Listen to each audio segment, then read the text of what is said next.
2024 সালের আগস্টে শেখ হাসিনা সরকারের পতনের পর প্রশাসন থেকে শুরু করে সুপ্রিম কোর্টে হয়েছে পরিবর্তন। অন্তর্বর্তী সরকারের আমলে কমপক্ষে 2 দফায় রাষ্ট্রপতির অপসারণ কিংবা পদত্যাগের দাবিতে বঙ্গভবন ঘেরাও হলেও মোহাম্মদ শাহাবুদ্দিন থেকে গেছেন বঙ্গভবনেই। আওয়ামী লীগ সরকারের সময়ে নির্বাচিত প্রেসিডেন্ট শাহাবুদ্দিন কিভাবে তার পদে টিকে থাকলেন সেটি অনেকের কাছেই কৌতূহলের বিষয়। সম্প্রতি একটি জাতীয় দৈনিকে রাষ্ট্রপতির সাক্ষাৎকারে উঠে এসেছে সেসব প্রশ্নের উত্তর। বিস্তারিত থাকছে রিসাম সাহাবের ডেস্ক রিপোর্টে।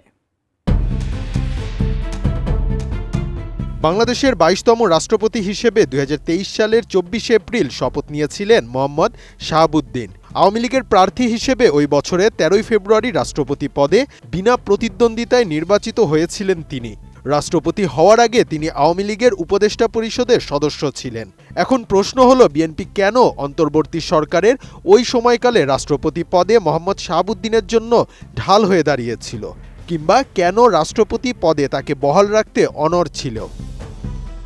অত্যাধুনিক প্রযুক্তি ও উন্নত মানের কাঁচামাল, আরআইএল অ্যাঙ্গেল এন্ড চ্যানেল। এখন কাঠের দিন শেষ, আরআইএল এর বাংলাদেশ। শেখ হাসিনা সরকারের পতনের পর থেকে আন্দোলনকারীদের দিক থেকে রাষ্ট্রপতির পদ থেকে মোহাম্মদ শাহাবুদ্দিনকে সরিয়ে দেওয়ার দাবি উঠতে থাকে। যদিও তার কাছেই শপথ নিয়েছিল মোহাম্মদ ইউনূসের নেতৃত্বাধীন অন্তর্বর্তী সরকার।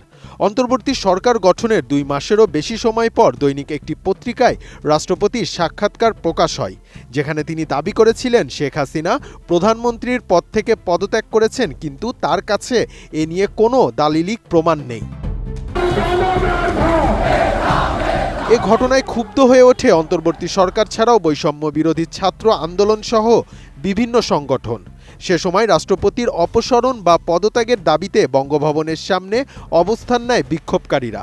পরে সেই রাতে পুলিশ ও সেনা সদস্যদের হস্তক্ষেপে পরিস্থিতি নিয়ন্ত্রণে আসে। সম্প্রতি রাষ্ট্রপতির দেয়া এক সাক্ষাৎকারে তিনি জানিয়েছেন, এ ঘটনার আগে কিংবা পরে অন্তর্বর্তী সরকারের ভেতর থেকেও তাকে অপসারণের চেষ্টা করা হয়েছিল। সরকার থেকে তাকে অপসারণের চেষ্টার পরেও কিভাবে তিনি রাষ্ট্রপতি পদেই থেকে গেলেন, এমন প্রশ্নের জবাবে তিনি জানান, সে সময় ঢাল হয়ে দাঁড়িয়েছিলেন বিএনপির নেতৃত্ব। তিনি আরও বলেছেন, বিএনপির সর্বোচ্চ পর্যায় থেকে তাকে তখন এই বলে আশ্বস্ত করা হয়েছিল যে তিনি যেন সাংবিধানিক ধারাবাহিকতার রক্ষায় অবিচল থাকেন এবং কোনো অবৈধ উপায়ে রাষ্ট্রপতি অপসারণের পক্ষে তারা নয়। রাষ্ট্রপতির পদ থেকে মোহাম্মদ শাহাবুদ্দিনের অপসারণের দাবি যখন উঠছিল, তখন বিএনপির সিনিয়র নেতারা রাষ্ট্রপতির অপসারণের বিরোধিতার কথা বলেছিলেন প্রকাশ্যেই। তখন তারা এর পক্ষে সাংবিধানিক সংকট হতে পারে কিংবা নির্বাচন বাধাগ্রস্ত হতে পারে, এমন কিছু যেন না হয় সেই যুক্তি তুলে ধরেছিলেন। 23 অক্টোবর প্রধান উপদেষ্টার সাথে সাক্ষাৎ করে রাষ্ট্রপতি বিষয়ে আলোচনা করেন বিএনপির 3 জন সিনিয়র নেতা। সেখান থেকে বেরিয়ে বিএনপির স্থায়ী কমিটির সদস্য নজরুল ইসলাম বলেছিলেন, দেশে যাতে নতুন করে সাংবিধানিক সংকট সৃষ্টি না হয় সেজন্য তারা অন্তর্বর্তী সরকারকে খেয়াল রাখতে বলেছেন।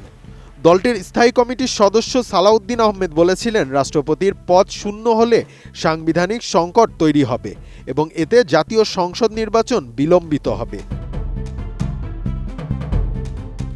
রাষ্ট্রপতির ভাষায় অন্তর্বর্তী সরকারের আমলে তাকে অপসারণের দাবি উঠলে ঢাল হয়ে দাঁড়িয়েছিলেন বিএনপির নীতি নির্ধারকেরা।